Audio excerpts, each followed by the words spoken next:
자, 각 당 공천이 사실상 마무리에 들어갔습니다. 영남권 낙천 의원 중심으로 무소속 출마 러시 조짐도 좀 보이고 있습니다.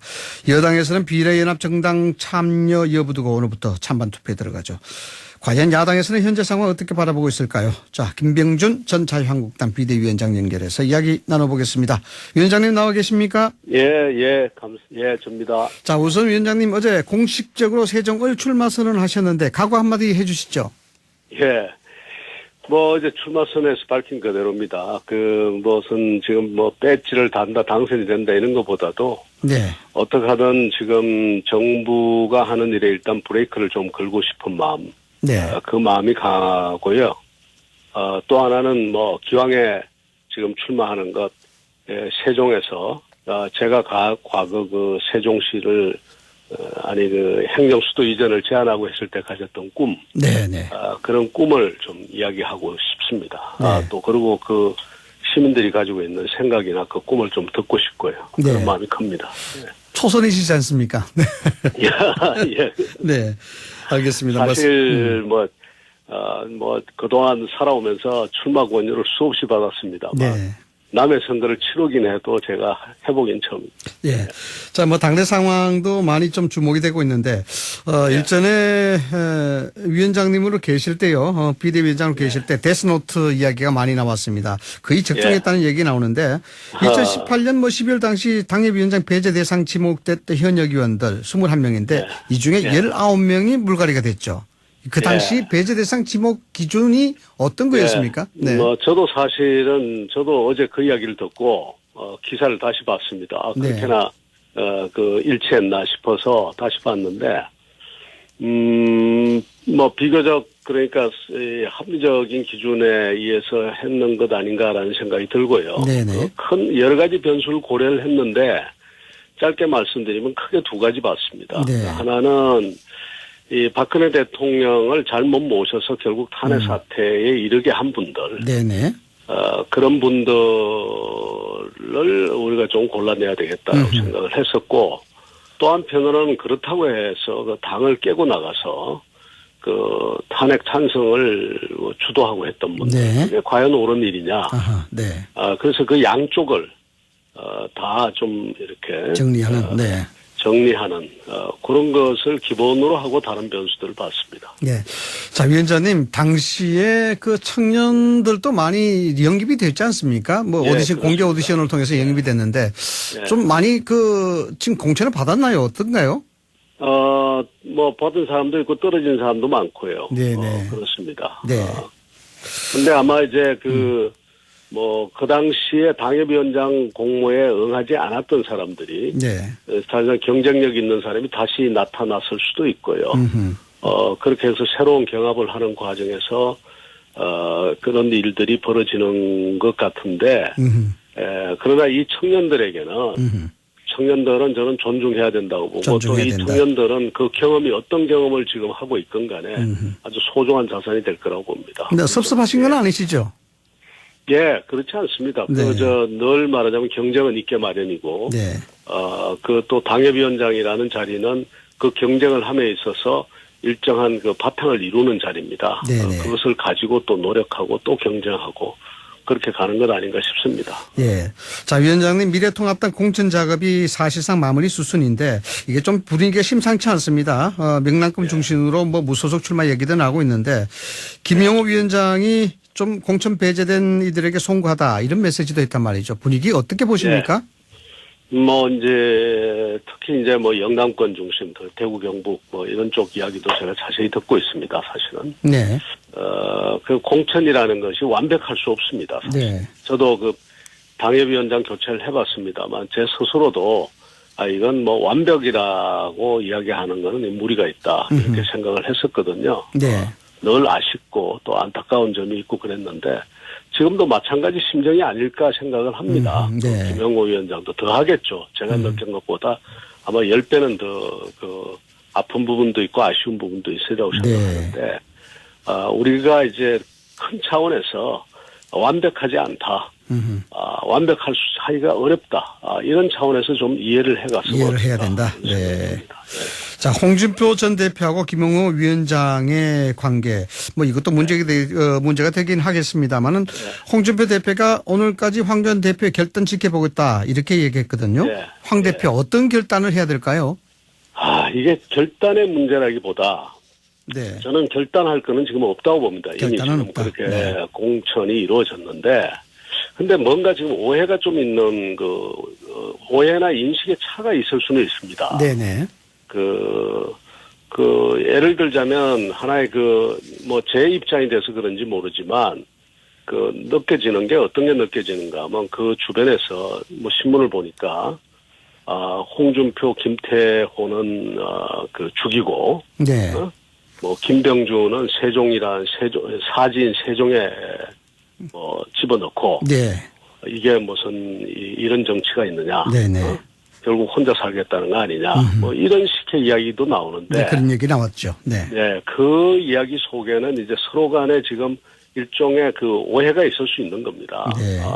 애초에 소위 수도권 험지 차출론이 가졌던 오해들이 있을 수 있는데, 그런 부분에 대해서 초기에 프레임을 이야기를 했던 당 지도부, 황 대표를 중심으로 한 지도부가 그렇지 않다는 것을 저는 해명하고 설명할 이유는 있다고 봅니다. 해명하고 설명할 필요가 있다. 네, 그래서 오해가 있으면 서로가 풀고, 그리고 지금 결국은 본질적인 의도가 뭐였는지를 서로 좀 이해하고, 네. 그러다 보면 지금도 수습할 수 있는 부분이 아닌가, 저는 그런 생각이 듭니다. 그렇게 나와야 된다. 예. 네. 자, 위원장님, 김종인 전 더불어민주당 비상대책 대표 상임선대위원장으로 영입한다 그러는데 여러 가지 이야기가 많을 것 같은데 어떻게 보십니까? 글쎄요, 지금 이야기가 되는 듯 하다가 또 안 되는 듯 하다가 어떻게 돼가는지 전 잘 모르겠습니다. 그런데 오늘 보니까, 김용호 위원장의 기사를 제대로 봤는지 모르겠습니다만, 김용호 위원장의 지금 잘못된 공천이 바로 잡히지 않는. 바로 보셨습니다. 네. 이런 기사를 제가 봤는데, 만일 그렇다면 이거 어렵습니다. 네. 지금 와서 그러면 공천의 판을 다시 흔들라는 이야기인데, 물론 이제 규모가 얼마인지는 모르겠습니다만, 그렇게 됐을 때 지금 한 달 남은 선거를 우리가 지금 제대로 치러 갈 수 있을까? 네. 그래서 여기도 역시 이 진위가 뭔지를 서로 확인하고 어디까지 서로 할 수 있는지 좀 타진을 해야 될 것 같습니다. 지금 그렇지 않고 지금 이 이야기가 너무 오래 가면 안 될 것 같거든요. 네, 이 이야기가 길어지게 되면 당내 갈등을 유발시킬 수 있다 이렇게 보시는군요. 그렇습니다. 네. 특히 지금 공천 문제를 제기하고 사천 이야기를 하고 있기 때문에 이거 오래 가거나 아니면 해결되지 않은 상태에서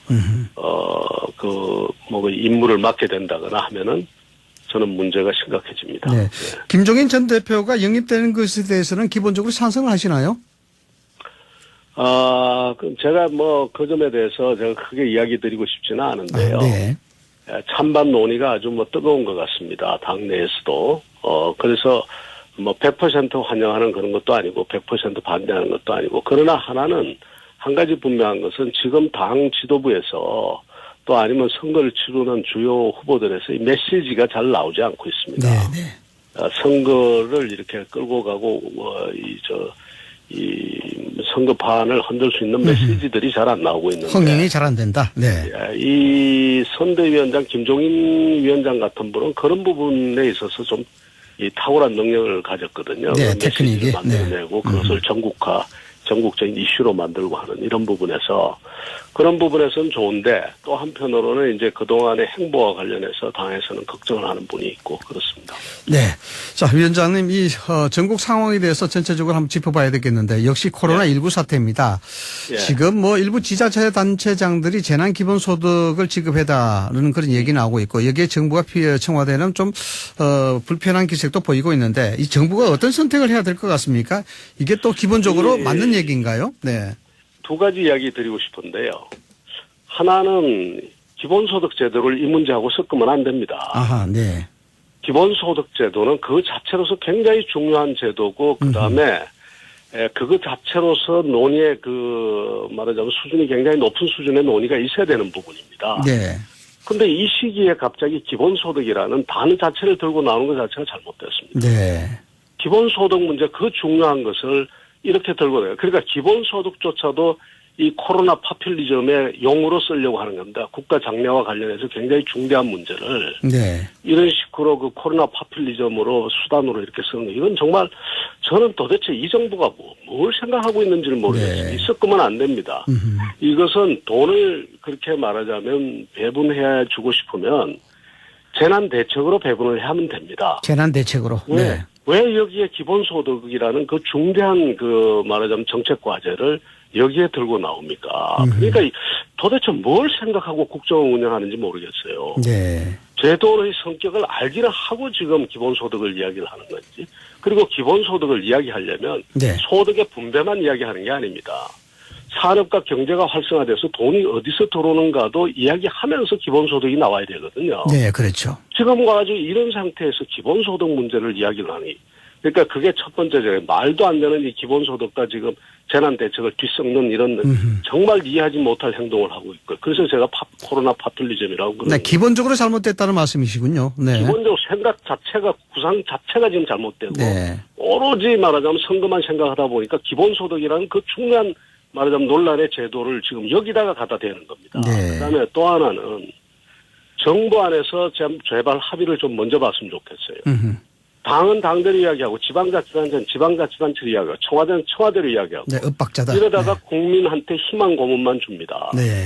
왜 자기들끼리 이야기하고 난 다음에 그것을 정부 집권당이고 집권정부 아닙니까? 아하, 그렇군요. 자기들끼리 어느 정도 이야기를 하고 난 다음에 그 다음에 이야기를 하지. 이렇게 혼란스러운 문제를 그냥 여기서 불쑥 저기서 불쑥 청와대는 청와대는 가만히 있고 부처는 지금 경제부처는 반대 내지는 무슨 유보적인 의견을 내고 여기저기서 떠들기는 하고 그러면서 국민들한테 희망 고문을 줄 가능성도 있거든요. 네. 왜 이런 선거를 앞두고 그러니까 선거밖에 눈에 안 보이는 정부. 네. 기본적으로 인식에 대한 문제가 있다. 이렇게 짚어주셨던 것 같은데. 자, 위원장님 마지막으로요. 간단하게 하나만 더 여쭤보고 마무리하겠습니다. 이제 연합정당 만들지 않습니까? 민주당에서. 비례대표 때문에. 이 부분에 대해서 좀 코멘트 해 주시죠. 예, 이건 제가 길게 이야기할 것도 없습니다. 그야말로 위선적인 행위죠. 네. 이게 정부 전체의 그 움직임이 그 일관된 움직임이 있는데 그 일관된 움직임은 자기들이 결정하면 그냥 뭐든지 자동으로 되는 줄 아는데요. 그렇지 않습니다. 네. 국가라는 게 자기들이 연동형 비례대표제 하면 거기에 대한 반발로 당연히 야당은 다른 걸 하게 돼 있죠. 네네. 그게 시장 논리고 그게 정치 논리 아닙니까? 네네. 그런데 자기들이 원하면 무조건 힘으로 밀어붙이면 그 제도가 만들어지면 그대로 작동한다고 믿고 그냥 밀어붙였다가 야당이 결국은 거기에 반발해서 사전에 반발해서 다 한다고 그러지 않았습니까? 네네. 예견된 행동을 하니까 자기들도 하겠다.